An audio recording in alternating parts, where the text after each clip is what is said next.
Thank you so much, and welcome to the 14th Annual National Charter Schools Conference. I want to thank several people who have helped put this event together, but before I do, I wanted to share with you about a story that I recently heard, which to me sums up why we're all here today. This is Jose Serrano. Jose just graduated from Noble Street College Prep in Chicago. In the fall, he'll become the first in his family to go to college. But not just any college. Jose was just accepted to Stanford University on a full scholarship.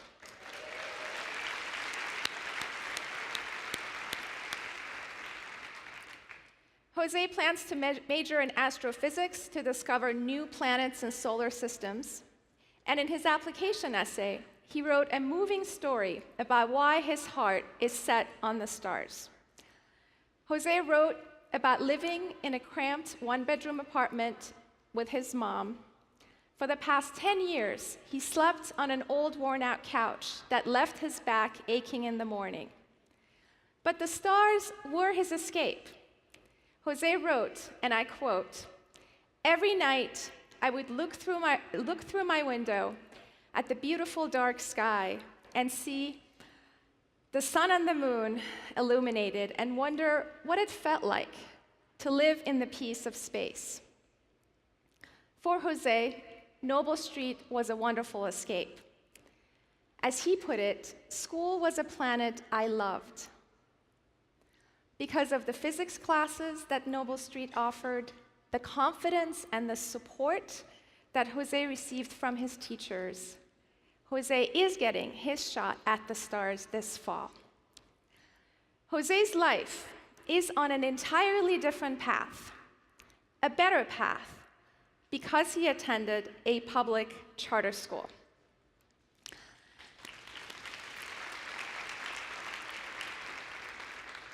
And stories just like this are being written in your schools every single day. 6,500 schools, 2.5 million students, 2.5 million stories. We are here to make sure that these stories get told and to keep our movement strong so that more similar stories get written. On behalf of all of my colleagues, my board of directors, our State Leaders Council, our Policy Council, and all of our funders, thank you for being a part of this conference.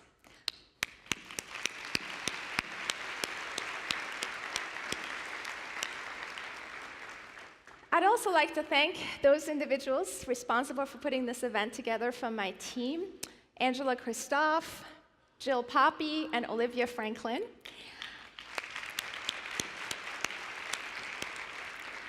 Our valued sponsors, Charter School Capital, University Now, AXA, the American Federation of Children, and numerous other sponsors that you see on the screen. And all of you for empowering us to represent you in Congress and in the state legislatures from coast to coast every single day. And last but not least, I'm also thrilled to have my mom with me today. She's sitting right there.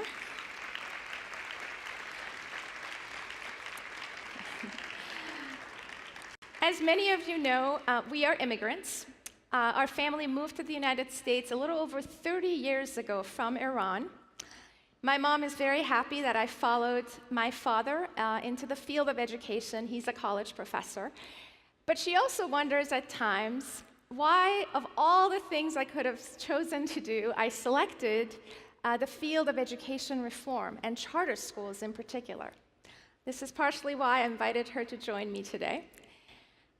As any recent immigrant can attest, once you first move into this country, it's extremely surprising and frustrating at the same time to notice the wealth of opportunities that this country has to offer, only to realize that some may never get a shot at these opportunities because they didn't get a good education.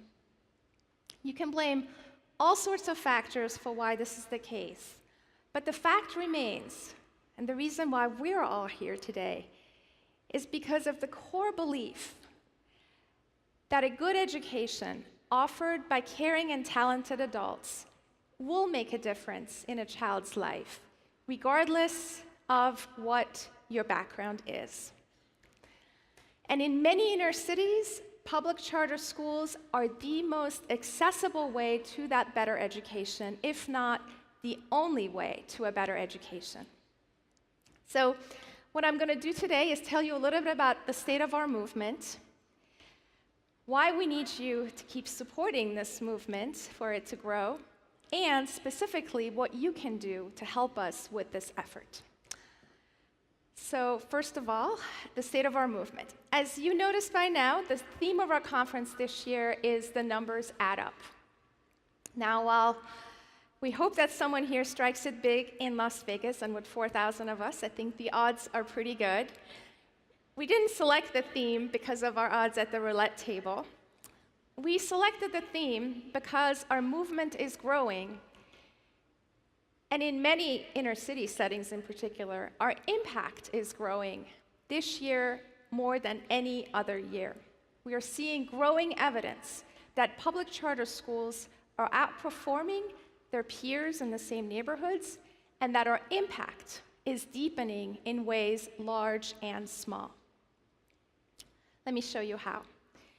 Today, in 135 cities, at least 10% of the student population is in a public charter school. In states like Tennessee, New Jersey, and Louisiana, reform-minded leaders like Chris Barbeck, Payman Rouhani-Farr, and Patrick Dobart, Patrick and Chris are in the house today somewhere, are turning to charter schools to give new opportunities to students trapped in the lowest performing schools in their districts.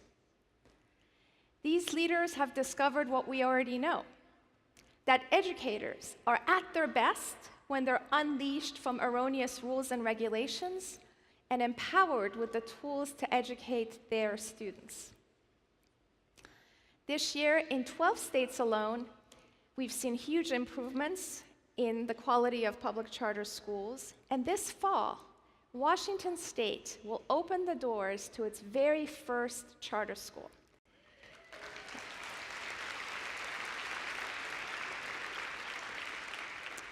We are thrilled to have played a role in putting Washington State on the map. We're also seeing improvements in those 8 states that have yet to pass a charter school law, and in a number of states that are trying to strengthen their laws. Wherever they're located, public charter schools now offer more hope than ever before because the evidence shows that charters are in fact working.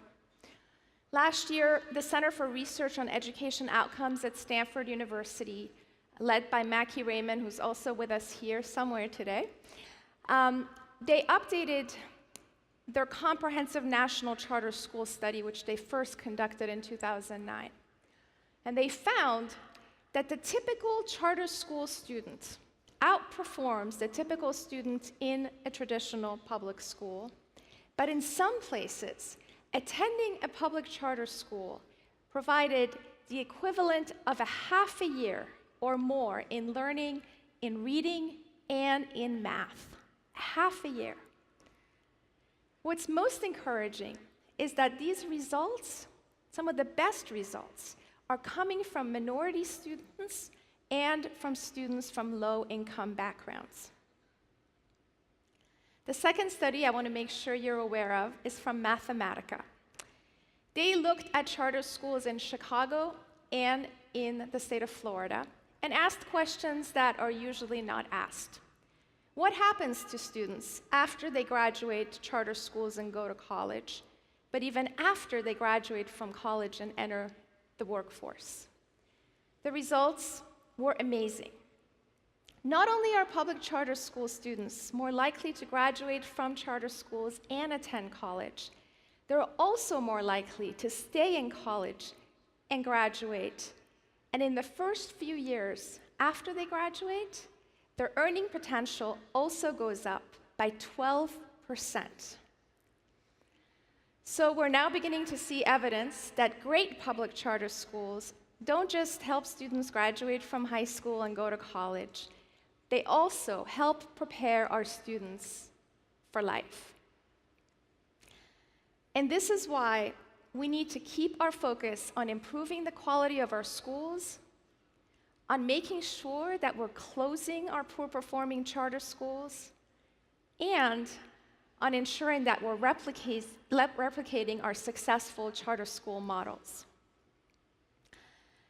You're also going to be glad to know that the number of members of Congress who support charter schools is also on the rise. You're going to hear in a few minutes from House Majority Leader Eric Cantor. We worked very closely with him and the leadership of the House, along with the minority leadership of the House, to reauthorize the federal charter school program. The bill passed in May with overwhelming bipartisan support, which is not all too common these days in Washington in an election year, of course. A similar bill was introduced in the Senate with 20 co-sponsors from both sides of the aisle. 1 in 5 senators supported this bill.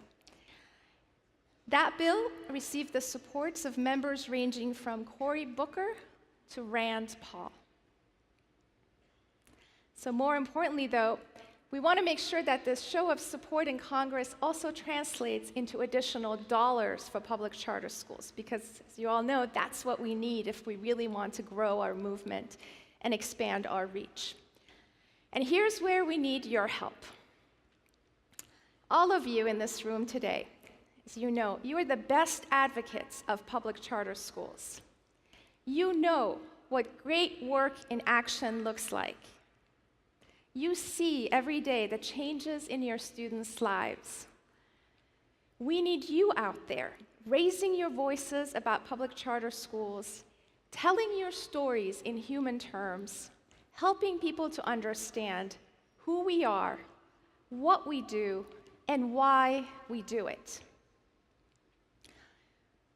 And most importantly, helping people to understand the benefits of public charter schools on students, on families, and on the communities in which you reside. You have the power of your example and the power of your voices. We need your stories out there, and the National Alliance is here to help. Now, normally audiences are asked to put away their cell phones when someone's giving a speech. But at this point in time, I'd like for you to take those cell phones out and turn them on. Go ahead. Take the cell phones out. If they're not out already, please take them out. Okay. Now I want you to text "my story," all in one word, to 52886. Okay. This will let us contact you when it's time for you to tell your story. And if you don't have your phone with you, don't worry. You can stop by the National Alliance booth in the exhibit hall, and someone from our team will sign you up to become an advocate. But please make sure you connect with us. We need each and every one of you today to join us, because this advocacy work is not only important in our efforts to expand the number of charter schools around the country and in our advocacy in Congress, it's also important because we need to be united now more than ever before in our defense for high-quality public charter schools. And let me tell you why. Even though our numbers are on the rise, we still have more than 1 million student names on charter school wait lists. And this wait list keeps growing every single year. Despite our successes, as you may have noticed, we're also encountering resistance from some who simply don't want to see charter schools grow. The most prominent such example came out of New York City this year. New York, as you know, has one of the strongest charter school laws in the country. New York City has some of the highest performing charter schools in the nation. That's why 70,000 students in New York City are attending charter schools, and another 50,000 are on wait lists to attend charter schools. But that wasn't enough for the new mayor, Bill de Blasio. Within his first few months in office, he declared a moratorium on the creation of new charter schools. He also threatened to make public charter schools that used city-owned facilities pay rent. In fact, 3 of these schools that had already signed an agreement with the city and had already been in the building for a number of years were told that they were no longer welcome, that their students had to go find space elsewhere. One of these schools was Success Academy Public Charter School,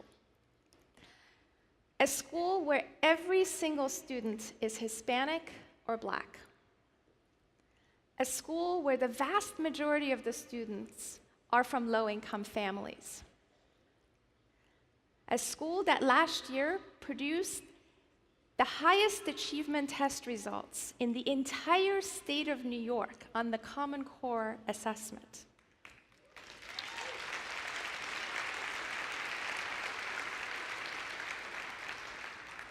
Now, unfortunately, no matter how well those numbers added up in New York and New York City, it didn't matter to the new mayor. Governor Andrew Cuomo had to step in at the last minute to save charter schools.